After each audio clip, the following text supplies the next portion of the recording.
Muy buenas tardes. Hoy, 8 de abril de 2020, desde Caracas, Venezuela, tal cual Ángel me presentó, Ángel Serpa Ponte, voy a disertar sobre el tema, sobre la temática, pues vinculada a la relación, evidentemente inconclusa, evidentemente incierta, evidentemente extraña, entre una pandemia y las garantías procesales penales.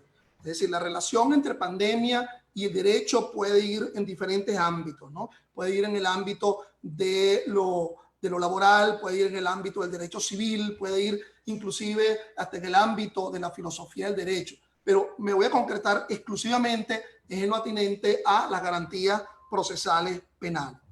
En estos días, pues ciertamente, en estos días en donde uno se ha quedado en casa releyendo cosas, es decir, qué cosa tan maravillosa volver a releer, por ejemplo, los 3 tomos de Julio Meyer, Derecho Procesal Penal, volver a leer, por ejemplo, a Giovanni Leoni, volver a ver películas, la serie de películas de Howard Hawks, por ejemplo, ¿ok?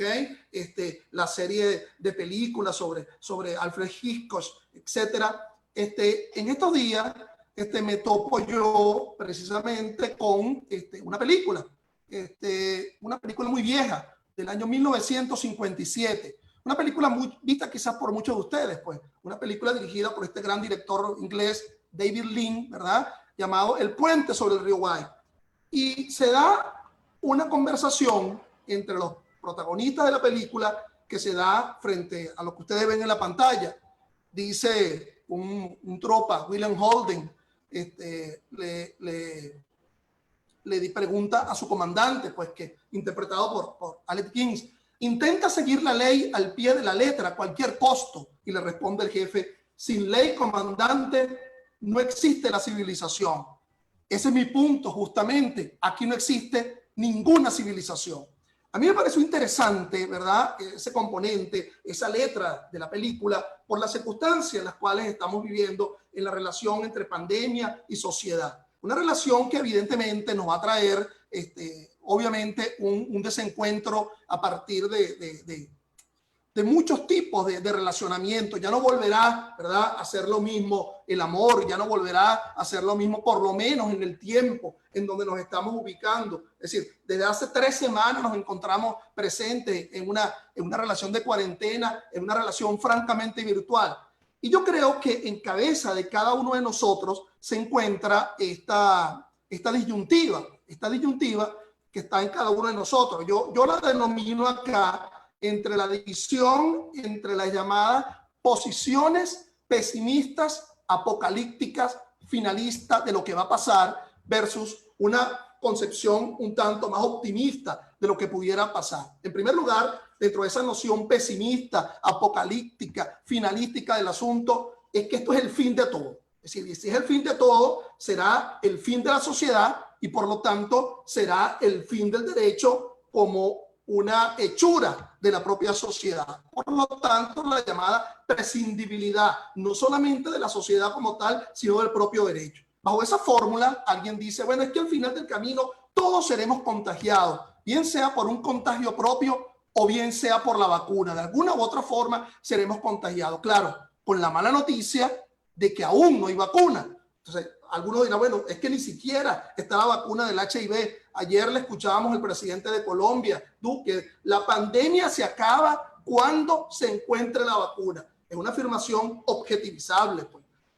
Otra cosa dentro de esa teoría, dentro de esa concepción, es que independientemente del país, unos con mayores recursos, otros con menos recursos, al final del camino surgirá una necesaria, ¿verdad?, destrucción de la humanidad bajo esa concepción, porque si la humanidad se sustenta en recursos y recursos que se obtienen exclusivamente es con su obtención a partir del trabajo humano, siendo que la pandemia diezma más bien el trabajo humano, bueno, llegará un momento en que ni siquiera por efecto de la pandemia, sino por efecto de la falta de recursos. Otra cuarta consideración frente a esa teoría finalística es que, bueno, lo que está pasando es que la cuarentena no es más que la llamada progresividad frente a la contención de la pandemia, puesto que si todos nos enfermáramos al mismo tiempo, no habría recursos, no habría posibilidad alguna de que pudiéramos ser tratados, ¿ok? Y la última, dentro de esa concepción es un tanto triste, ¿verdad? Como si las anteriores no fueran rocambolescas, fueran pesadas.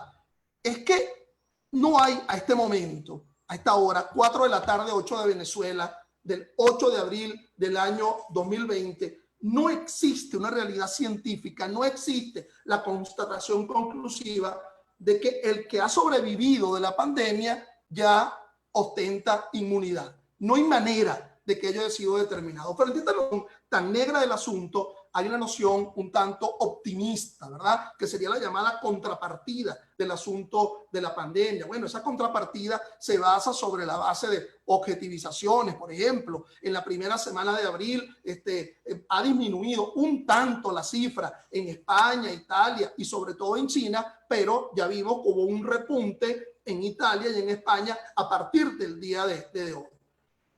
Hay una noción muy triste del asunto, ¿verdad? Pero es la llamada postura malthusiana, donde sí hay una evidencia constatable, verificable, que lo muestra la estadística. Es que lastimosamente el virus afecta fundamentalmente a la tercera edad y enfermos con ausencia de resistencia, a diferencia de lo que pudiera haber ocurrido con otras pandemias anteriores. Una tercera visualización de esa noción, digamos, optimista del asunto, es que hay una especie de cama de recursos. Es decir, hay una cantidad de recursos diseminados en el mundo, dentro de los cuales, dentro del propio recurso, está la propia conformación física de los seres humanos, lo que se dice masa de índice, ¿cómo se llama? Índice de masa muscular, índice de grasa muscular, en donde se dice, bueno, por lo menos se puede aguantar con los recursos que hay en el mundo, ¿verdad? Y con hasta esa propia índice de masa, aunque sea un lustro, ¿verdad? Para poder sufrir la llamada pandemia. Otra circunstancia que lo sustenta es que, bueno, en los años 80 y en los años 90, el HIV era algo terrible, casi no llegó al nivel de pandemia, pero llegó al nivel de endemia. Y ya ahorita prácticamente ni se menciona la circunstancia del HIV, del síndrome de inmunodeficiencia adquirida. Y ojo, y es no solamente por el tratamiento de los retrovirales, sino a partir de una especie de forma de paliar el propio síndrome por la propia dimensión social. Otra circunstancia sería la última, ¿verdad? Frente a la noción optimista del asunto, es que ciertamente los antecedentes de pestes, ¿verdad? Las más importantes, bueno, en primer lugar estaríamos hablando de la llamada peste negra en el siglo XIV en Europa. Nótese que esa peste negra, entre el año 1347 y el año 1353, duró sus buenos 6 años, ¿ok? 6 años en las cuales se habla de diezmar aproximadamente un 40 millones de personas entre Asia y Europa. Y la última, que sería la pandemia de gripe del año 1918, ya hace 102 años, y uno ve esas fotos, ¿verdad? Que todavía nos muestran en las redes, donde todo el mundo anda con su tapabocas. Entonces pareciera que en 102 años la cosa no ha cambiado mucho, sigue siendo el tapabocas la única solución, la cuarentena. Bueno, esa gripe española, la mal llamada gripe española, a diferencia de otra, bueno, no diezmaba a tercera edad, sino que más bien lo que hacía era diezmar a personas resistentes y a personas jóvenes. Pero dentro de esta última constatación se dice, bueno, al final del camino se sobrevivió a la peste negra y se sobrevivió a la gripe española. Por lo tanto, siendo mucho más avanzado el estado actual de conocimiento, ¿verdad? Ya en esta tercera década del siglo XXI, bueno, la posibilidad de sobrevivencia sería mucho mayor. Entonces, frente a esas dos posturas se ubica el relacionamiento ante el tema de las garantías procesales. Yo creo que obviamente para poder hablar de garantías procesales no tenemos más que abordar al mismo, ¿verdad? Luigi Ferrajoli, este gran filósofo italiano, autor de esta obra ya clásica, Derecho y Razón. Pero fíjense que los dos trabajos últimos de Ferrajoli, Constitucionalismo más allá del Estado, del año 18, y Manifiesto por la Igualdad, del año 19, son evidentemente anteriores al inicio de esta pandemia.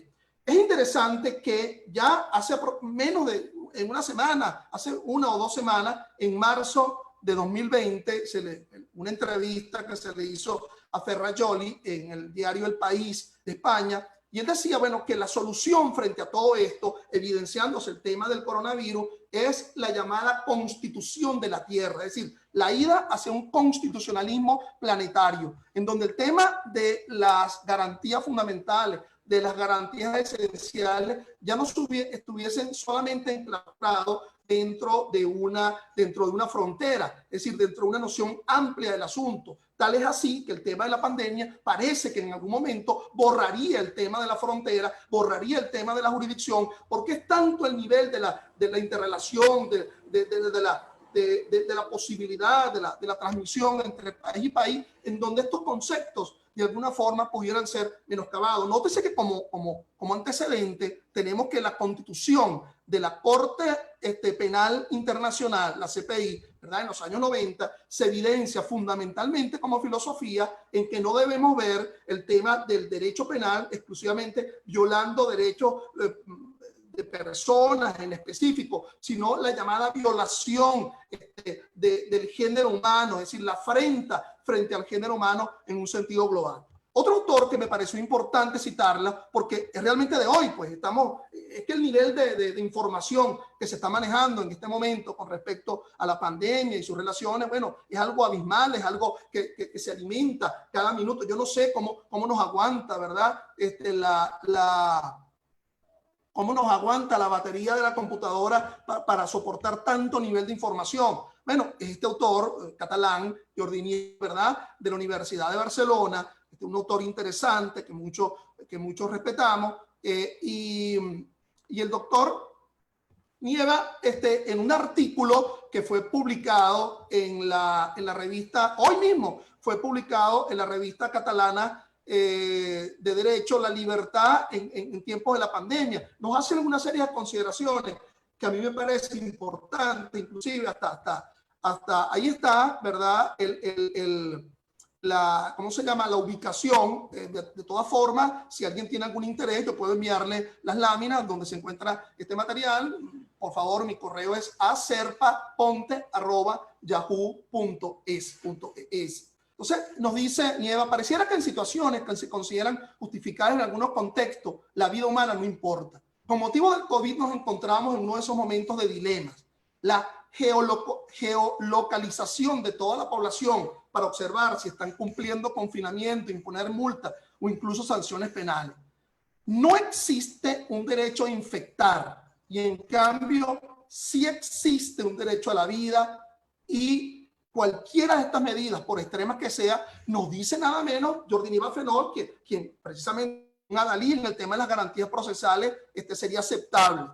Pero él también dice, basta esperar unos cuantos días para saber cuándo los juristas no protestarían frente a esta relación entre pandemia y control, ¿verdad? Remata al final este autor de la Universidad de Barcelona, profesor de dicha universidad, quizás dentro de la desgracia haya sido una suerte que una pandemia nos haya hecho visualizar la importancia de la protección del bien común. Es decir, está en la misma onda del doctor Ferrajoli. Vamos a hacer un poquito de historia, ¿verdad?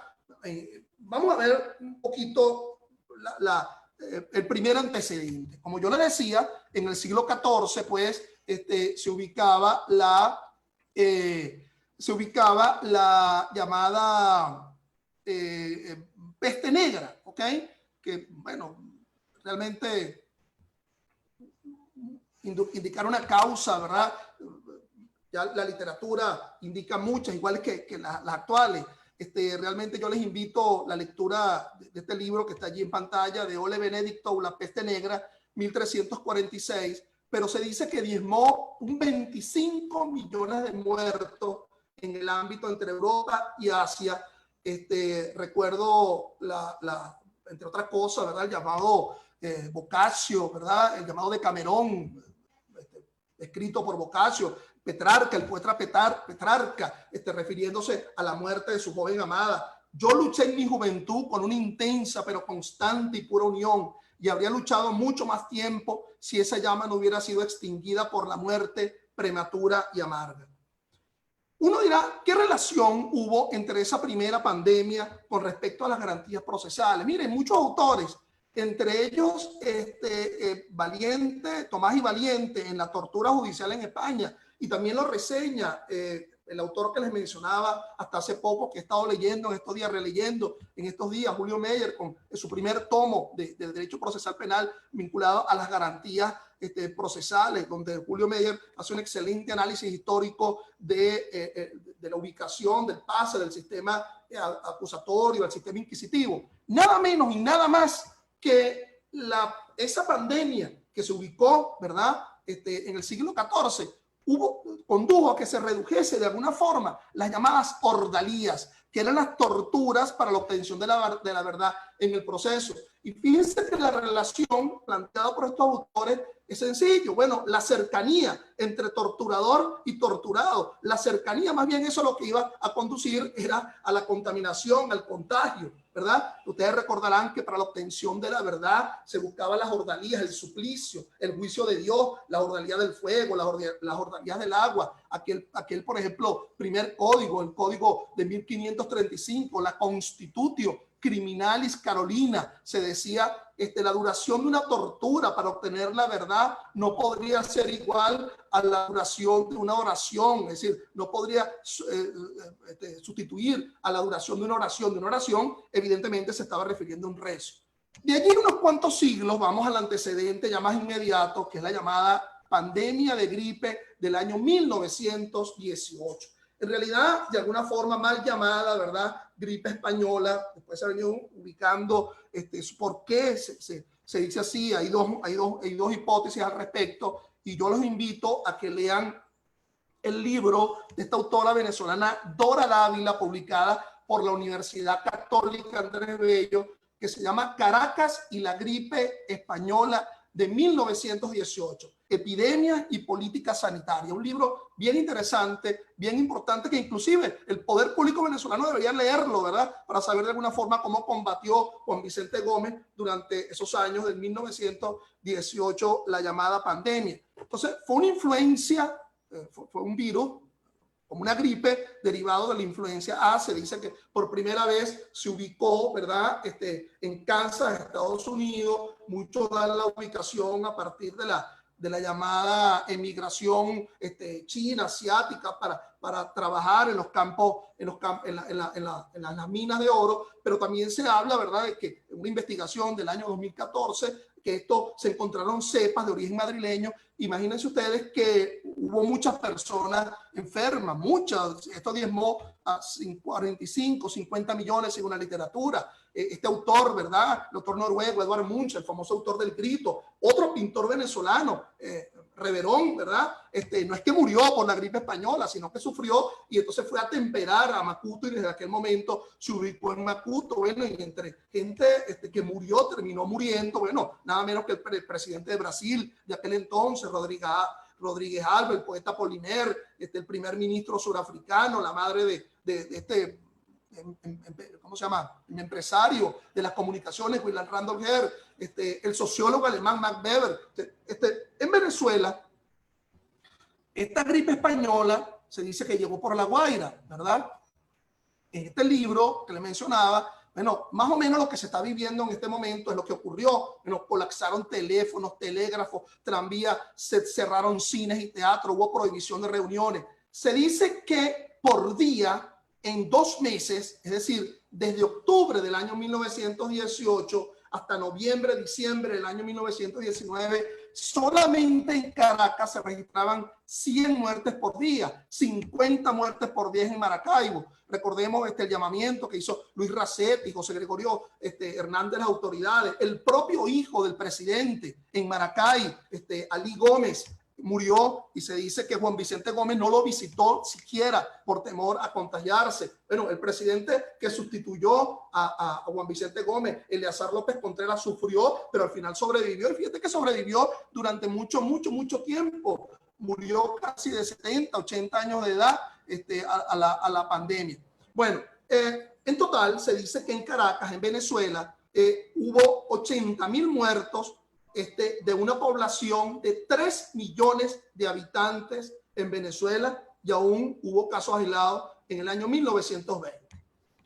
La relación entre derecho y pandemia ha sido tratado por muchos autores, ¿verdad? Yo los invito de nuevo, tercer libro que recomiendo, esta autora mexicana, Lorena Guadalupe Fon Aguilar, un libro publicado por Tirán Loblanc que se llama Derecho y Pandemia, en donde ella hace énfasis a que la contención, es decir, el combate frente a pandemia en sentido global debe tener una vinculación estrecha con lo establecido en la Constitución, pues obviamente en lo denominado pues restricción de garantía por vía de los llamados estados de excepción. Si ello es así, pues ciertamente no tenemos más que acudir pues al tema de los estados de excepción en el ámbito venezolano, la manera como se regula los estados de excepción en el capítulo dentro de la Constitución, en la cual está presente los artículos 337 y siguientes. Fíjense que la manera como se regulan los estados de excepción en el 337 implica de que el presidente de la República en Consejo de Ministros pueda decretarlo por una circunstancia social natural, pero que dentro de esos estados de excepción se encuentra el llamado estado de alarma, que fue lo que ocurrió con el decreto de ya hace 2 semanas por parte del Ejecutivo Nacional en Venezuela. Por cierto, que dicho decreto de alarma dentro de los estados de excepción implica necesariamente lo que se denomina su aprobación ulterior por parte de la Asamblea Nacional de la República Bolivariana de Venezuela y también pues el carácter de constitucionalidad, evidenciado el carácter de constitucionalidad a partir de lo que se verifica en la sala constitucional del Tribunal Supremo de Justicia. ¿Qué ocurrió entonces con respecto al decreto? Es decir, pero previo a ello yo quisiera también abordar que esos estados de excepción pues se encuentran también instrumentalizados por la ley orgánica de los estados de excepción, donde nada menos y nada más dentro de la ley orgánica de los estados de excepción, si ustedes ven en el artículo 7 de la ley, se incluye una cantidad de derechos que no pueden ser menoscabados, inclusive por encima a los que están presentes en la propia Constitución, en el artículo 337. Hay uno que se mantiene impertérrito, hay uno que se mantiene, que es la no disminución, el resguardo del llamado debido proceso, ¿ok? Pero también es muy importante que la ley orgánica de los estados de excepción, como lo establece también la propia Constitución, considera, incluye como uno de los derechos que debe mantenerse el llamado amparo constitucional, que está siendo regulado pues por el artículo 27 de la Constitución y por la ley orgánica de amparo sobre derechos y garantías constitucionales. Yo voy a hacer una serie de consideraciones muy breves, muy someras, frente al tema del estado de alarma. Obviamente, nadie pudiera negar que la circunstancia de pandemia hace justificado la existencia de un estado de alarma, ¿verdad? Ahora bien, el problema sería, debe ser paralela, contemporánea, debe ser coetánea con un estado de emergencia económica que se ha mantenido no por una circunstancia de pandemia, sino por el debilitamiento, por razones de mala política pública de hace muchos años, ¿ok? Entonces, fíjense que ese estado de alarma como estado de excepción tiene la ley orgánica de los estados de excepción, tiene una vigencia de 30 días prorrogable por unos 30 días más, pero hay la necesidad de que ello sea autorizado finalmente por la Asamblea Nacional. A tales efectos, yo los invito a que lean mi ensayo, ¿verdad?, que fue publicado en la arbitrada revista de la Facultad de Ciencias Jurídicas y Políticas de la Universidad Central de Venezuela, que se llama Debido Proceso y Estados de Excepción. Eso fue publicado en el año 2003. Entonces, ¿qué ocurrió con posterioridad? Con posterioridad ocurrió que por favor, me van a permitir que yo denomine con letras menores el Tribunal Supremo, ¿verdad? Y a colocar la palabra sí de esta manera, y lo estoy denominando el TCJ dos pilitas para diferenciarme de otro tribunal, de otro Tribunal Supremo, evidentemente, por eso es que coloco la palabra sí, que hay un error. Bueno, esta resolución 120 que fue publicada por la Sala Plena del Tribunal Supremo de Justicia, recordemos que el Tribunal Supremo de Justicia en sala plena puede tener actuaciones decisorias, como por ejemplo el enjuiciamiento de altos funcionarios públicos, pero puede tener también pronunciamiento de administración judicial, sí, de gobierno judicial. Esto que ocurrió fue una decisión, ¿verdad? Una resolución de gobierno judicial. Entonces dice, y fíjense que estamos en plenos acontecimientos, ningún tribunal despachará desde el 16 de marzo hasta el lunes 13 de abril. Apenas estamos ahora el 8 de abril. Pero entonces, al mismo tiempo que establece que no se despache, se dice, ¿verdad?, que se mantendrán habilitados todos los días del periodo de suspensión del despacho de tribunales. Los tribunales con competencia en materia penal se mantendrá la continuidad del servicio público de administración de justicia y permanecerá de guardia durante el estado de contingencia. Es decir, hay una especie de contradicción entre esa resolución 120 sobre el mantenimiento del lapso, el mantenimiento de término y cuáles son las circunstancias que se van a asumir de una forma excepcional. Yo haría 5 críticas frente a esa resolución. En primer lugar, desconoce el exhorto que ha hecho el propio decreto del Ejecutivo, ¿verdad?, en el sentido de que el propio Tribunal Supremo debió haber tomado en cuenta las circunstancias vinculadas a las restricciones de tránsito o de actividad. Una cosa que es terrible es que hace retroactiva el mandato de dicha resolución. Es decir, se publica el 23 y se hace retroactiva desde el año 16 de marzo, con lo cual ciertamente está violando el principio de retroactividad del 24 de la Constitución, seguridad jurídica. Hay una vigencia en entredicho porque se dice que va a tener plena vigencia dicha resolución aunque no esté publicada en la Gaceta Oficial, con lo cual atenta, ¿verdad?, el principio de publicidad descrito en el 1 del Código Civil. Bueno, tiene ambivalencia, la que mencionaba anteriormente. Decía, ningún tribunal despachará, pero en la propia resolución dice que ello no impide que se practiquen las actuaciones judiciales urgentes para el aseguramiento. Es decir, hay una especie de valoración, de axiología, de qué es lo importante. Fíjense que se dice que se podrán interponer los amparos, pero no se dice en qué cuenta se van a interponer los amparos a los efectos de... creo que lo que me están quedando son 5 minutos. 5 minutos de mi tiempo me están quedando. Bueno, ¿cuáles son esos sitios, esas cuentas de correo en donde se puede interponer el amparo? Entonces, ok. Fíjense, yo me hago esta pregunta. Hay dudas sobre la coexistencia de las pandemias con las garantías forenses. Y la respuesta debe ser un sí. Un sí al unísono, un sí sin duda, un sí sin que exista, como decimos los penalistas, duda razonable. ¿Ok? Francamente no. Es decir, evidentemente puede haber una coexistencia. Y la coexistencia se plasma en una pauta francamente lógica. En la medida que se respeten esas garantías, en esa medida se van a responder de una forma célere, es decir, no se va no se va a eternizar el desarrollo del proceso y por lo tanto hay mayor tiempo para que la persona pueda irse a su casa a una relación de cuarentena. Yo voy a invocar 4 elementos que son importantes para que los tomemos en cuenta. 1, la existencia del amparo. El hecho de que tanto la Constitución como el decreto de los estados de excepción, como la resolución, como el propio decreto te habla del amparo, es que el amparo sirve como un medio para restablecimiento de derechos. Y en el ámbito penal, obviamente, contamos con 3 amparos. El llamado habeas corpus, el llamado amparo penal, que mucha gente lo desconoce propiamente dicho, es decir, acudir ante un tribunal cuando el tema no esté vinculado a la privación de la libertad, y el llamado amparo contra la decisión judicial. Por otra parte, la llamada solicitud de control difuso de la constitucionalidad, es decir, si la propia Constitución establece en el artículo 49.3 que los términos, plazos y lapsos los fija es el legislador, entonces ¿por qué una resolución va a tener que hacer mención con respecto a suspensión de plazos? Es decir, la llamada invocación del control difuso sobre la base del 334 de la Constitución y el 19.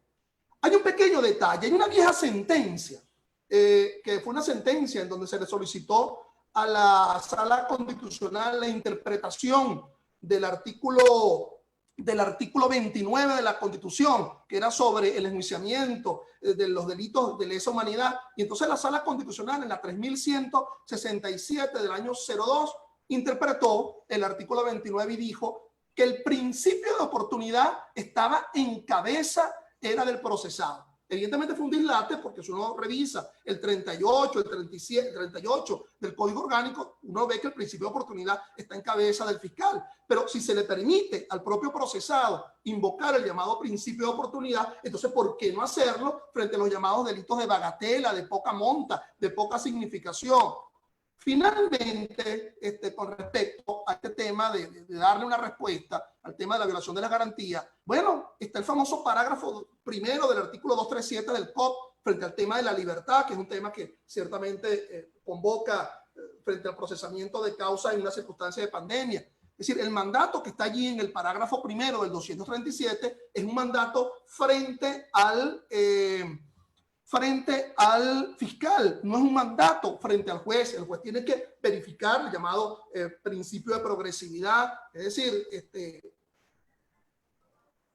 entonces es un mandato frente al fiscal y no es un mandato frente al juez. Bueno, el tema de lo virtual, ya esto creo que ya pocas lágrimas me quedan. El tema de lo virtual, uno se preguntará, bueno, ¿qué será lo virtual? Lo virtual para la realización de audiencias. A mí me gusta un libro que yo les recomiendo de Pierre Levy, ¿qué es lo virtual?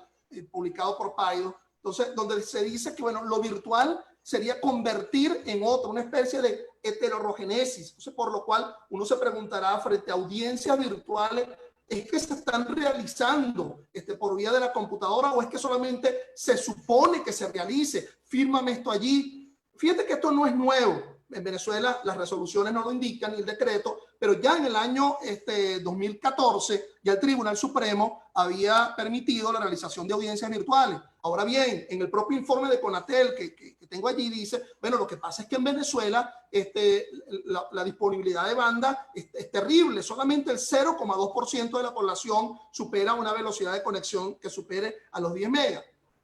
Finalmente, ¿quién apaga la luz frente al tema de la pandemia? ¿Ok? Yo me voy a permitir leer estas conclusiones. La ecuación pandemia más relajación de garantías procesales igual sobrevivencia, eso es incierto. Si aceptamos que esa es la relación, estaríamos hablando de la llamada prescindibilidad de la propia vida, es decir, la prescindibilidad de la propia vida del procesado que se visualiza en relación con el que está enfermo. ¿Ok? Ahora, obviamente el tema de la pandemia convoca a que se hagan por lo menos 4 consideraciones de dogmática jurídico-penal. Uno, el tema de la antijuricidad. Obviamente que tenemos que asomar que la llamada causa de justificación ya se evidencian no solamente en una perspectiva normativa, sino que pueden haber causas de justificación de contenido social, es decir, el llamado temor al contagio. El análisis de la tipicidad frente a una circunstancia de pandemia también implica una interpretación restrictiva, es decir, ser muy puntual en cada uno de los elementos que conforman el supuesto de hecho, no solamente por el principio de mínima pena, sino, bueno, el destino final del que es condenado en internamiento en una relación cercana de contagio. Frente al tema de la culpabilidad es importante también entender que el problema del error, ¿verdad? Error de tipo y error de prohibición pasa por la idea del conocimiento general que asumimos cada uno de nosotros de una circunstancia de pandemia que no escapa del ámbito mundial. Es decir, es un conocimiento en la cual, bueno, es casi como un hecho notorio, pero el más importante de los hechos notorios. Ciertamente, como conclusión final, le digo que los temas de hiperlitigiosidad en el desarrollo del proceso penal no ayudan. Es decir, la hiperlitigiosidad en momentos como estos es tan mortal como la falta de un tapabocas y muy malo para la abogacía como profesión. Gracias, cuidémonos. Gracias, profesor Ángel Serpa, por su disertación, de verdad bastante completa, y le transmito en rasgos generales los comentarios con respecto a la síntesis y a su capacidad de análisis respecto a los distintos momentos de pandemia que ha tenido el Estado venezolano. Ha sido brillante. Iniciamos el ciclo de preguntas y respuestas, sin embargo, le hacemos saber que se encuentran de alguna manera en participación profesores que han sido ponentes de este espacio, como el profesor Sergio Brown, José Malaguera, Jorge Rosell, el profesor Francisco Ferreira, que han sido referentes académicos de esta cátedra. Nos pregunta Víctor Tourek, quien nos contacta desde Facebook, desde Chile. Creemos que como personas y seres humanos esta prueba COVID-19 nos debe hacer reflexionar. Deseamos que los demás países copien el ejemplo del equipo Universitas Fundación y las instituciones involucradas, el Colegio de Abogados, Instituto de Estudios Jurídicos y Academia de Ciencias Sociales y Políticas de Venezuela, con este proyecto para nosotros. Felicidades, profesor Ángel Serpa, por su intervención. La pregunta, profesor, ¿cuál de los derechos citados ha resultado más impactado y de qué manera en el proceso penal venezolano? ¿Su opinión, profesor? Bueno, obviamente que el derecho a la libertad. Y esto es interesante que lo abordemos, puesto que cuando se ubica el derecho a la libertad, que no se encuentra ubicada dentro del artículo 49, forma parte de lo que yo denomino un debido proceso extensivo, es decir, normas que están vinculadas al proceso y que no guardan cabida con respecto a la definición de derechos en el artículo 49. Obviamente que también el de la tutela judicial, el carácter expedito de la llamada tutela judicial y el derecho a la defensa, ¿ok? Porque el tema del principio de audiencia, el llamado auditare, ¿sí? Uno se preguntará, bueno, con la virtualización de la justicia, todavía se debe respetar la noción del auditare, es decir, el principio de audiencia, que los alegatos y que la oposición probatoria sea frente a un juez.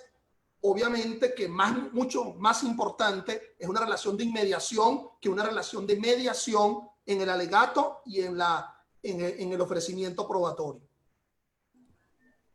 Gracias, profesor. Siguiente pregunta.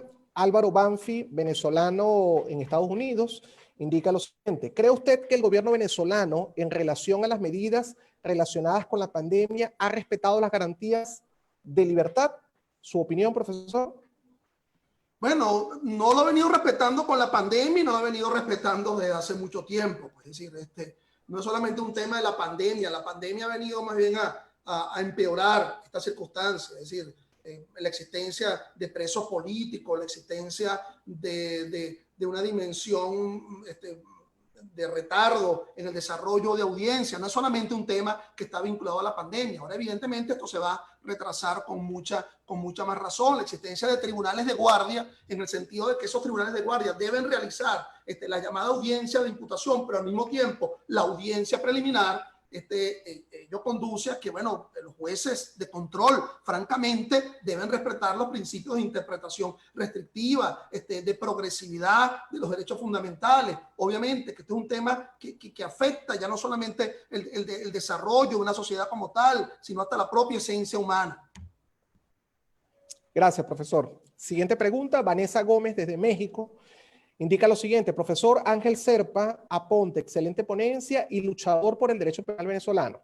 Su pregunta es la siguiente, ¿cuál en su opinión ha sido el país que normativamente ha asumido de mejor manera la protección de los derechos en el proceso penal en este periodo de contingencia mundial por el COVID-19? ¿Su opinión, profesor? A mí me gusta mucho la manera como España, ¿verdad?, ha tratado el tema a partir de resoluciones del propio Tribunal Supremo, el tema de la realización de las audiencias virtuales, porque dejó bien claro en su planteamiento qué tipo de audiencia debe realizarse, cuáles eran los mecanismos tecnológicos a partir de los cuales, y hasta hizo precisiones con respecto al tema de los términos, plazos o lapsos. Me parece que el país que menos lo ha asumido es Inglaterra, lastimosamente. Inglaterra inclusive bajo una resolución del Parlamento al comienzo de esto, sino que no se podía suspender ningún tipo de juicio sobre la base de que esto no era más que una simple influencia que no iba a conducir a un mayor resultado de pandemia. Gracias, profesor. Siguiente pregunta, Liliana Ichardello desde Uruguay. Indica lo siguiente, excelente ponente. La pregunta, la libertad, como todo derecho, tiene ciertas limitaciones. ¿Cuáles podrían ser los criterios para fijar esos límites? ¿Su opinión, profesor? En una perspectiva formal, la cláusula de libertad, palabras menos, palabras más, se encuentran reguladas en las constituciones bajo este prisma, ¿no? la libertad es inviolable, y luego se dice, y si se me permite la expresión, que no es muy castiza, no es muy castellana, se permiten fórmulas de violabilidades de la libertad. Entonces la fórmula normal es que sea percibida comisión flagrante de un hecho ilícito o la llamada previa orden judicial. Yo creo que esta perspectiva clásica, ¿verdad?, del derecho constitucional procesal, obviamente tendría que ser analizado ahora en otro prisma por el tema de la pandemia. Pues ciertamente, el tema de la libertad, del confinamiento en centros de internamiento, la posibilidad de la contaminación, pues, de la posibilidad del contagio, implica una definición un tanto, digamos, una especie de dogmática viral del asunto. Yo creo, yo al principio establecí que estamos pasando de una realidad viral a una realidad virtual. Es decir, de una realidad donde que un virus nos está acechando a que todo el tipo de relacionamiento sea un relacionamiento de carácter virtual. ¿Okay? Gracias, profesor. Siguiente pregunta, Jorge Rodríguez desde Venezuela indica lo siguiente: felicidades, profesor Serpa, qué grato tenerlo en este espacio académico de mi Venezuela. Observamos que en Venezuela, solo en días anteriores, por intermedio de una resolución de sala plena del Tribunal Supremo de Justicia, se pretende regular la actividad judicial. Sin embargo, solo apreciamos que se regulan los procedimientos de calificación de flagrancia, amparo constitucional y el funcionamiento de la Inspectoría General de Tribunales. La pregunta: ¿qué sucede con los derechos del imputado que está por espera del juicio oral y público, audiencias preliminares, presentación de actos conclusivos de la investigación del Ministerio Público, propendiendo a las privaciones ilegítimas de libertad? ¿Su opinión, profesor? Amparo. Amparo por omisión de pronunciamiento. Es decir, el derecho que se está invocando es el retardo. Ese retardo que bajo la noción de celeridad establece el artículo 26, el artículo que menciona la llamada tutela judicial. Yo quiero hacer un planteamiento que me quedó un tanto en el tintero con respecto a esa resolución, la resolución 1 del 20 de la Sala Plena del Tribunal Supremo de Justicia. Fíjate que es una resolución, como lo dije en mi ponencia, de gobierno judicial. No es una decisión. ¿Y por qué yo hago la salvedad? Porque ciertamente las decisiones que produzca cualquier sala, cualquier tribunal, cualquier sala del Tribunal Supremo de Justicia no pueden ser accionadas en amparo por la previsión que establece el artículo 5 de la Ley Orgánica de Amparo.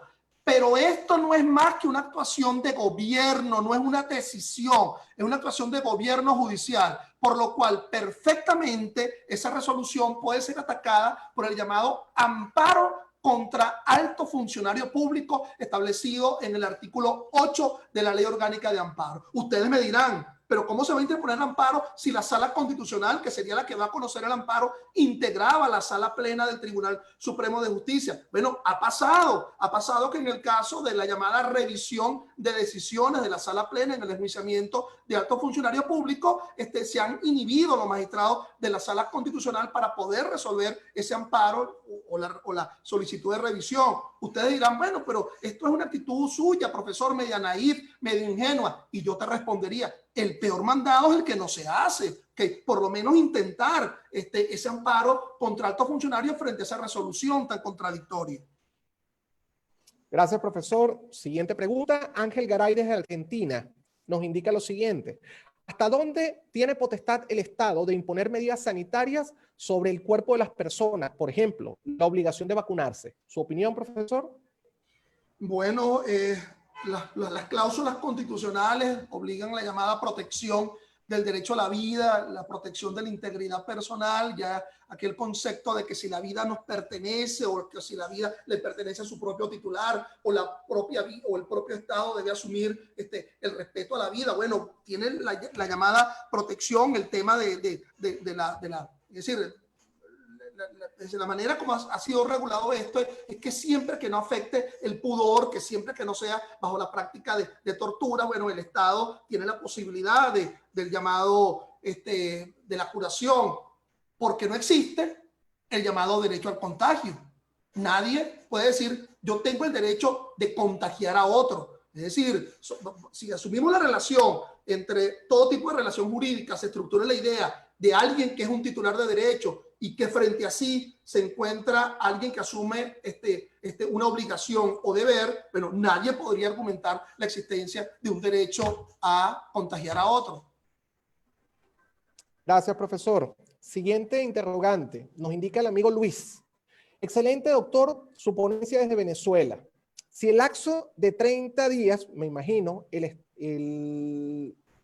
si el lapso de 30 días el estado de alarma con una prórroga de 30 días más, asumimos que la regulación, con aprobación de la Asamblea Nacional, el cual no reconoce a dicho parlamento, saltó de eso constitucional, ¿puede el Ejecutivo llevar este decreto a 6 meses en prórroga? ¿No es violatorio a los principios constitucionales el mismo? Bajo la perspectiva formal del Ejecutivo, el Ejecutivo asume la idea de que dicha Asamblea Nacional se encuentra en una circunstancia de desacato. ¿Ok?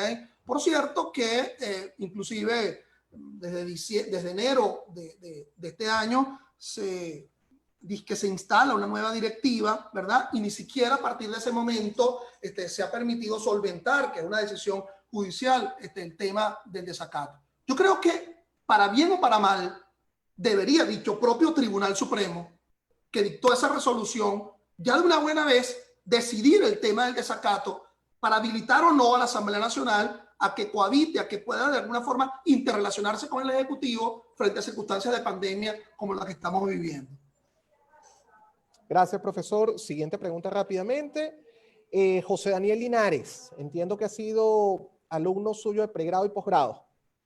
¿Se puede dar por entendido que el peligro de fuga previsto en el artículo 236 del Código Orgánico Procesal Penal se ve mermado al existir una prohibición de salida y una cuarentena social obligatoria, además del cierre de fronteras?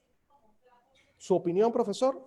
No, bueno, el peligro de fuga está vinculado a la llamada abstracción del proceso, es decir, hay una relación frente al proceso. El peligro de fuga no puede ser asumida, ¿verdad?, frente a circunstancias vinculadas a aseguramientos sociales, como en el caso de la pandemia. Es algo que está vinculado francamente frente al proceso, llamado peligro de fuga. Ese peligro de fuga que describe el 237 del COP sobre la base de magnitud de daño causado, pena que eventualmente se pudiera aplicar, y que en el parágrafo primero se establece que el fiscal del Ministerio Público está en la obligación de solicitar la privativa si el delito excediere a los 10 años en su límite máximo. Por lo tanto, si se tratara de un delito menos grave, que no supera a los 8 años en su límite máximo, pues lo que tendría que dictarse es una medida cautelar sustitutiva. Ustedes preguntarán, muy bien, y entre 8 y 10, porque no hay ninguna resolución entre 8 y 10, bueno, entre 8 y 10 años debe asumirse la llamada progresividad. Es decir, el peligro de fuga no está vinculado a una relación de confinamiento por cuarentena, sino al cumplimiento de las llamadas finalidades, las netas finalidades procesales, que en este caso fundamentalmente son el acudir a una audiencia. Pues. Gracias, profesor. Jenny Jorge nos pregunta lo siguiente. La resolución del TCJ, asumimos que la de sala plena, establece la suspensión de todos los lapsos en todos los procesos judiciales. Sin embargo, la resolución emitida por la Fiscalía General de la República, asumimos, señala que la unidad de recepción de documentos recibirá los actos conclusivos que dicten los fiscales del Ministerio Público durante la cuarentena. La pregunta, ¿de qué estamos? La Fiscalía no está tramitando la diligencia de investigación, tampoco reciben las propuestas de defensa. Todo esto nos consideramos que existe una situación atentatoria de los derechos fundamentales, como el derecho a la defensa. ¿Su opinión, profesor? Bueno, disculpen por la instrumentalización de este asunto, porque realmente veo que existen oyentes de muchas partes del mundo. El problema de los actos conclusivos realmente se dimensiona es a partir de la notificación de su interposición. Es decir, la oportunidad para poner excepciones frente a uno de esos actos conclusivos, que es la acusación pública, van a ser a partir de la notificación. Si no hay despacho, no se puede haber notificación y por lo tanto no nace la posibilidad de interponer las excepciones. El tema del otro acto conclusivo, que es la llamada solicitud de sobreseimiento, bueno, sabemos que la llamada solicitud de sobreseimiento ya no implica la necesidad de la realización de una audiencia, porque puede ser decidido por el juez inaudita alteran par. Bueno, si no se encuentra despacho, mal puede ese juez en la propia intimidad haberse pronunciado con respecto al sobreseimiento, es decir, la oposición, la interposición del sobreseimiento como acto conclusivo no generaría una notificación. Y el otro acto conclusivo, que sería el decreto de archivo fiscal, recordemos que el decreto de archivo fiscal, si se quiere algún tipo de vinculación posterior, bueno, sería frente a la víctima tiene la posibilidad de solicitarle al juez de control un reexamen del decreto de archivo fiscal, pero frente al decreto de archivo fiscal más bien ello obra es en una circunstancia de favorecimiento del procesado. Ese sí es importante, ese último, porque si se interpone un decreto de archivo fiscal y a pesar de que no haya despacho debe darse una notificación al procesado, porque con la interposición del decreto de archivo fiscal cesa la condición de imputado y cesa la condición de coercionado. Gracias, profesor. Siguiente pregunta, David Terán desde Miami, Florida. Estimado doctor Serpa, en estados de emergencia, ¿cómo puede controlarse los excesos policiales a las violaciones de la inviolabilidad del hogar? Es decir, que no se use la excusa de la emergencia para otros. ¿Su opinión? Ahí sigue estando presente el habeas corpus. El habeas corpus como amparo en restablecimiento de la libertad y de la seguridad personal. Fíjense que las decisiones que han surgido negando el habeas corpus es que no se puede interponer habeas corpus frente a la decisión judicial. Pero si es un problema de mala praxis policial, si es un problema de mal funcionamiento del ejercicio de la actuación policial, precisamente el habeas corpus es el amparo y aún en esta circunstancia de suspensión, todos los días se encuentran tribunales de control de guardia. Y si todos los días hay tribunales de control de guardia, se encuentran tribunales competentes para poder aceptar el habeas corpus. Gracias, profesor. Siguiente pregunta. Johnny Ojeda desde Venezuela felicita a su ponencia e indica lo siguiente. ¿Cuál es su opinión frente a la eventual precalificación de una persona que participe en la propagación del COVID-19?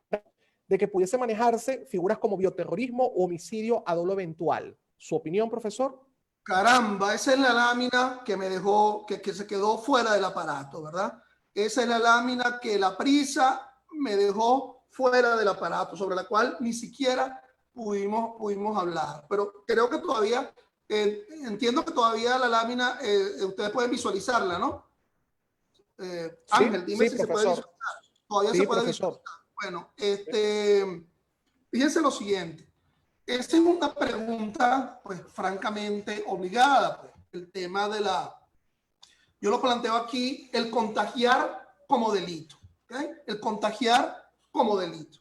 Bueno, si voy en una perspectiva, pues, netamente formal, bueno, ahí está, si el contagio es por vía de una intención, bueno, y esa intención lo que condujo fue simplemente a la lesión, la persona no muere, bueno, estamos dentro de las pautas definitivas de las lesiones intencionales gravísimas, del 415 del Código Penal, el que sin intención de matar, pero sin de causarle un daño, haya ocasionado a alguna persona una enfermedad corporal cierta o probablemente incurable, bueno, será. De allí se deriva, brincamos al artículo 410, que es el llamado homicidio preterintencional. Entonces, bueno, si lo que se condujo con esa contagio intencional fue a la muerte, bueno, estamos dentro de las pautas del llamado homicidio preterintencional. Por cierto, que es interesante verificar que si esa persona no ha muerto como consecuencia de ese contagio, ¿verdad? Antes de la última sentencia, lo cual será imposible que eso vaya a ocurrir porque los tribunales están suspendidos y lastimosamente la muerte por COVID, bueno, ocurre en pocos días, entonces debe ser asumido como un simple lesiones intencionales. Ahora bien, obviamente que el 409 y el 420 del Código Penal establecen el homicidio culposo y las lesiones culposas, ¿ok? Y el tema, como tú bien lo planteas en la pregunta, pasa por la idea de que cuando hay un delito doloso y hay un delito culposo, entonces pareciera que en el medio tendríamos la posibilidad del famoso dolo eventual. Yo lo primero que quiero decir, por favor, 3-4 minutos máximo, es que uno, no debemos tomar la misma jurisprudencia, el mismo criterio con respecto al coronavirus, con respecto al COVID, con respecto al tema del síndrome de inmunodeficiencia adquirida. No es exactamente el mismo criterio. ¿Por qué? Bueno, porque el avanzar de la ciencia ha permitido que por lo menos los retrovirales han conducido a que las personas puedan sobrevivir inclusive décadas. Yo no sé si ustedes se acuerdan del famoso video de Michael Jackson, Remember the Time, donde utilizaba a Magic Johnson, que era jugador de basquetbol hace mucho tiempo y contrajo la enfermedad. Bueno, ese video es de hace 25, 27 años y todavía está vivo Magic Johnson. Entonces, bueno, que Dios le dé mucha vida, pues. Entonces, bueno, obviamente que el tema de la transmisión intencional no puede vislumbrarse en la famosa sentencia del HIV. El tema del dolo eventual. Bueno, el tema del dolo eventual, recordemos que es un tema que en el ámbito venezolano, bueno, ya ha sido reconocido por la Sala Constitucional. Hay un par de sentencias, una de la Sala Constitucional del año 11, ya aseverando que el dolo eventual se encuentra presente ya definitivamente en el elemento cognitivo, ya de una vez hace la bifurcación de si lo eventual está en la representación o en la voluntad, ya de una vez lo incorpora en el ámbito, ¿verdad? Pero allí está presente también la llamada culpa consciente, y en la llamada culpa consciente también hay una representación. Lo que pasa es que el que actúa con culpa consciente se ha representado también la posibilidad de la evitabilidad. Se representa la posibilidad de hacerse daño, pero se representa también la posibilidad de la evitación. La gran pregunta es, ¿alguien pudiera entender que yo me represento la posibilidad de la evitación o de la evitabilidad cuando es un hecho notorio como la pandemia está conduciendo a elevados niveles de mortalidad a partir del simple contagio? Entonces, bueno, yo arrimo la brasa hacia el tema del dolo eventual. Por cierto, siendo yo no tan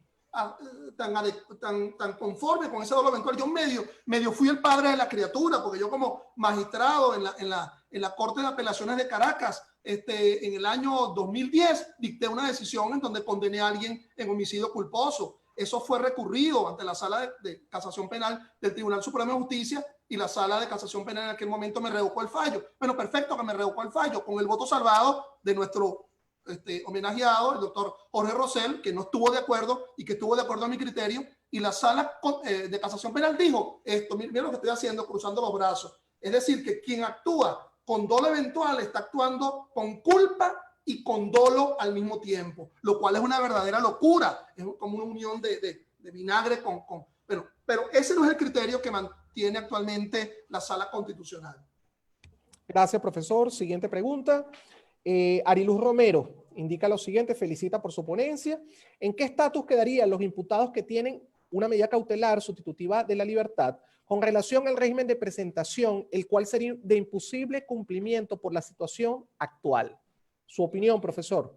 Bueno, por lo menos en el circuito judicial penal de Caracas, la oficina de presentación, desde el propio momento en que se publicó la resolución, está cerrada. ¿Okay? Estará cerrada hasta el 13 de abril. Obviamente que ante una circunstancia sustentada pues, en una resolución, en un decreto, la presentación, bueno, no podría realizarse por la necesidad del llamado confinamiento. Arilú, esa pregunta sí está fácil.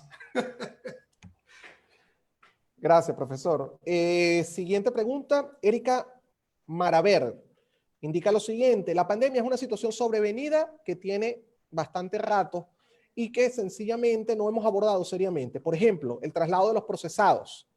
Desde hace muchos meses no se cumplen los traslados, ni mucho menos se respetan los lapsos.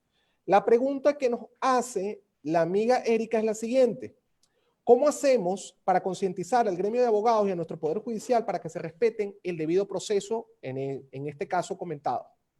Adelante, profesor. Bueno, lo que hay que concientizar es más a los jueces, porque el artículo 4 o 5 del Código Orgánico Procesal Penal, bueno, conduce a la necesidad de que el juez haga respetar su autoridad. Es decir, si no, aquella norma que nos indica el 253 de la Constitución, donde dice, el llamado principio de legalidad objetiva, donde dice las decisiones deben ser ejecutables. Entonces, es decir, la ejecutoriedad y la ejecutabilidad de las decisiones queda en letra muerta, es decir, el llamado autoridad del juez a los efectos de solicitar los correspondientes traslados, a partir de lo que establece el Código Orgánico Procesal Penal. Recuerden ustedes, mis amigos, que las llamadas primeros 23 artículos del Código Orgánico son las llamadas garantías procesales fundamentales, que tienen tanta dimensión o hasta el propio derecho conformador al debido proceso en el artículo 49. ¿Ok? Entonces, de allí la importancia, por ejemplo, de la llamada solicitud de nulidad, etcétera, etcétera. Gracias. Siguiente pregunta, Reilander Jiménez, desde Venezuela. Doctor Serpa, si un tribunal de control se le solicita alguna revisión de medida por estar privado de libertad por un delito como el de estafa y el tribunal no se pronuncia de ninguna forma porque manifiestan que solo lo deben hacer en los días de guardia, ¿esta actitud violenta garantías constitucionales? ¿Su opinión, profesor? Bueno, lo que tiene es que pronunciarse, es decir, el 250 del Código Orgánico Procesal Penal establece la solicitud de la revisión de la medida todas las veces que sea posible. Yo diría que si se interpone la solicitud de la revisión por la oficina distribuidora de causa, bueno, esto va a conducir a que en el momento de guardia inmediatamente posterior se resuelva. Pero es que en todo caso, si no lo hace, existe el amparo por omisión de pronunciamiento. Es decir, la posibilidad de que de la no decisión conforme al 250 activa la posibilidad del llamado amparo por omisión de pronunciamiento. Pero también hay algo muy importante. Si no se está respetando el llamado principio de proporcionalidad que se describe en el 230 del Código Orgánico Procesal Penal, es decir, ya el tiempo que la persona se encuentra cautelada ya supera el límite inferior de la pena o ya supera más de los 2 años, se debe solicitar el llamado amparo, el amparo contra decisión judicial frente a la negativa por parte del juez de control al no dictar la revisión de la medida. Ya son muchas decisiones de la Sala Constitucional en donde ha concedido el amparo, aún indicando que la negativa a revisar no tiene apelación. Entonces, ha admitido el amparo sobre la base del irrespeto del llamado principio de proporcionalidad escrito en el 230 del COP. Gracias, profesor. Siguiente pregunta. Sifontes Adjesa, desde Venezuela. El decreto de estado de alarma permite que los funcionarios policiales abusen de su autoridad. ¿Cómo se determina el límite de su actuación y las garantías constitucionales de cada ciudadano ante tal situación? ¿Su opinión, profesor? Reitero, el propio decreto de estado de alarma, la propia resolución del TCJ2 Pilita, la ley orgánica de los estados de excepción, la constitución de la República Bolivariana de Venezuela establecen el amparo. Y el amparo, el llamado habeas corpus, es el medio idóneo. La negativa a interponer habeas corpus, porque se trata de amparos contra decisión judicial, lo cual lo niega, ya no está presente frente a problemas de mal funcionamiento en el ejercicio de la actividad policial.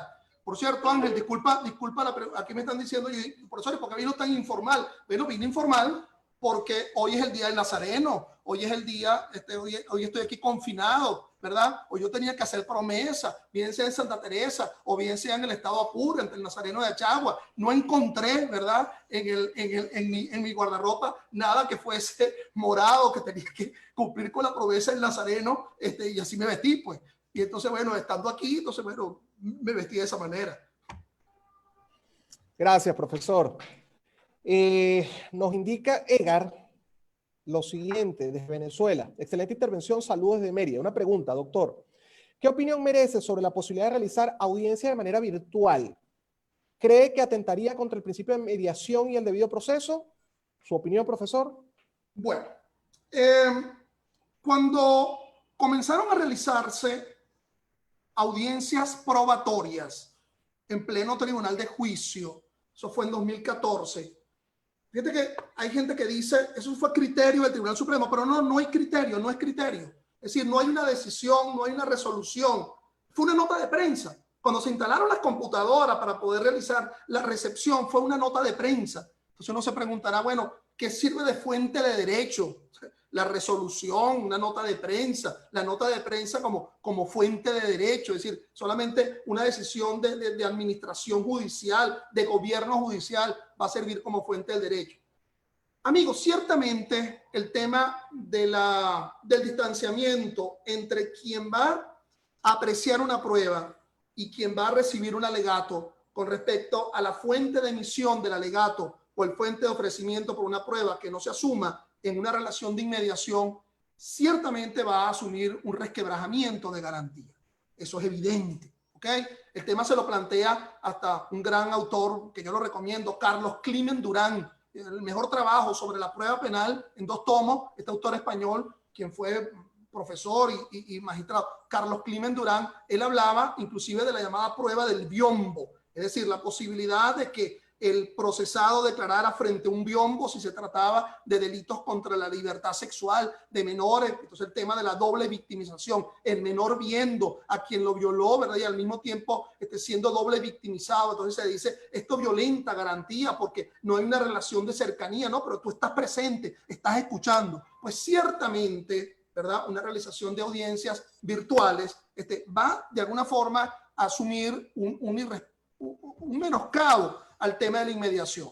El problema es cómo se expresa la inmediación en un sentido concreto. En un sentido concreto se va a asumir con la interpretación de la prueba, con la apreciación de la prueba. Y la apreciación de la prueba en el Código Orgánico Procesal Penal solamente desemboca en ese artículo casi lacónico del artículo 22, las pruebas se apreciarán por sana crítica utilizando la lógica, experiencia y ciencia. Los códigos deben ser redactados de forma tal para que cualquiera persona lo pudiera entender. Si una persona abre un código penal, el que intencionalmente diere muerte a otro será sancionado, bueno, lo entiende. Pero dirá alguien, ¿qué será eso de sana crítica? ¿Será que al juez habrá que hacerle un perfil 20 para saber si está bien? ¿Será criticar por criticar? Es decir, al final del camino, de alguna forma, si el entendimiento de la capacidad demostrativa de la prueba o del alegato no se puede realizar por la forma virtual, bueno, el juez no podrá decidir en consecuencia. Tendrá que asumir una duda con respecto a los hechos, ¿ok? Porque no se ha conformado realmente la verdad material. Gracias. Gracias, profesor. Siguiente pregunta. El amigo Briner Daboín indica lo siguiente. Saludos y mi respeto, doctor Serpa. En los casos donde el Ministerio Público no presente el acto conclusivo dentro del lapso establecido en el artículo 236 del Código Orgánico Procesal Penal y el juez de control no ordene la libertad del imputado, el cual está privado de libertad, ¿procede la acción de amparo? Es su pregunta. Y su siguiente pregunta es, en caso de ser admitido el amparo constitucional, ¿puede el juez constitucional omitir la audiencia por la imposibilidad de comparecencia de las partes? En este caso, el accionante, el accionado, el imputado que está privado de libertad. ¿Su opinión, profesor? Vamos a ver los 3 amparos. Amparo contra la decisión judicial. Mal se podrá interponer el habeas corpus como amparo contra la decisión judicial en la decisión que conforme el 236 dictó el juez de control en la espera que el fiscal en los 45 días siguientes presentara el acto conclusivo. Ese no podría ser. Amparo contra la decisión judicial. No, quien está fallando en este caso es el fiscal del Ministerio Público, quien no ha presentado el acto conclusivo. El juez hizo lo suyo. El juez dictó la decisión en la espera de que en los 45 días presentara el acto conclusivo, so pena de decaimiento de la coerción. Por lo tanto, allí lo que se impone, en mi humilde criterio, es el llamado amparo penal, que le corresponde al tribunal de juicio. Al tribunal de juicio debe conocer el amparo, ¿ok? Porque no se trata de un problema vinculado a decisión judicial que conduce a una privación de la libertad o un problema vinculado a decisiones dictadas por un tribunal, sino que es un fiscal que no ha hecho lo suyo. Es decir, quien está agraviando, quien está lacerando el derecho a la libertad es el propio fiscal del Ministerio Público. Esa es una opción. Bueno, la otra opción sería interponer directamente el amparo, pero ya no sería sino por omisión de pronunciamiento. Es decir, perdón, ya no sería por omisión de pronunciamiento, sería por una circunstancia vinculada a la ausencia de interposición del acto conclusivo. A mí se me ocurre una cuarta idea y que lo coloco acá, ¿ok? En el tapete, que es la llamada solicitud de nulidad, ¿ok? Es decir, la llamada solicitud de nulidad frente a la privación de la libertad de carácter sobrevenida. Es decir, ¿qué está ocurriendo en este momento? Bueno, mira, no me estás concediendo la libertad, a pesar de que el fiscal tardó más de 45 días en presentar un acto conclusivo. Y yo solicito la nulidad de esa privación de forma sobrevenida. ¿Qué me va a decir el juez de control? El juez de control, conforme al 160, me va a decir, yo no puedo revocar mi propio fallo. Perfectamente, eso era lo que yo quería que tú me dijeses. Cuando el juez niega la nulidad, se activa el mecanismo de la apelación frente a la negativa de nulidad establecida en el infine del artículo 180. Entonces, ante la negativa a anular, yo puedo interponer una apelación por la negativa a anular una privación de libertad por la interpretación, por la interposición tardía o ausente por parte del fiscal del Ministerio Público. Fíjense que aquí no se estaría generando lo que se originó hace unos meses, en que si el fiscal no presenta el acto conclusivo, entonces le corresponde a la víctima, ¿no? Porque en este caso, bueno, el fiscal pareciera que existe la posibilidad de hacerlo. Bueno, es lo que yo haría.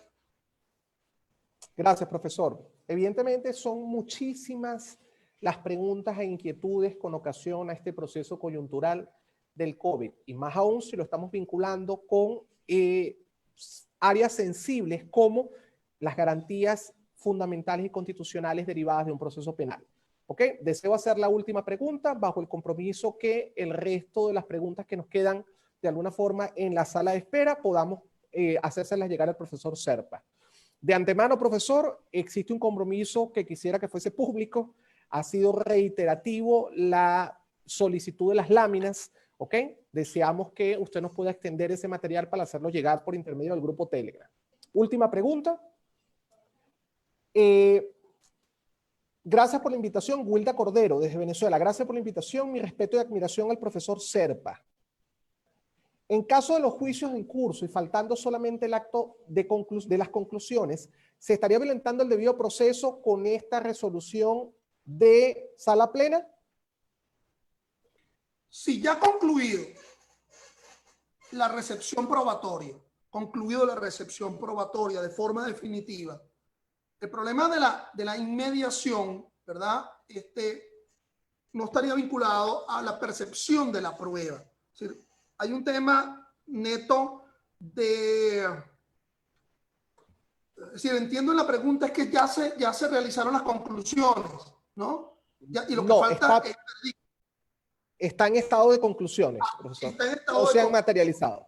Bueno, no se ha materializado la conclusión. Bueno, bajo una circunstancia de pandemia como la tal, yo creo que sería realmente violentante a los derechos del procesado, conforme lo indica el 179, el 180, no se puede retrotraer el proceso a etapas anteriores, conduciendo a un perjuicio frente al procesado, es decir, in malam parte. Entonces, bueno, si realmente ya ocurrió la recepción probatoria y lo que está es por manifestarse el alegato de parte, que sería la conclusión, yo creo que no debería retrotraerse al inicio del juicio oral y público mediando la suspensión por pandemia. Pero la conclusión tiene que realizarse, porque la conclusión no es más que un correlato, un corolario de alegatos sobre la base de una actuación probatoria. Toda una actuación probatoria que se plasma a partir de una argumentación jurídica. Entonces, la necesidad de la conclusión es fundamental previo a la emisión del veredicto y de la dispositiva por parte del juez.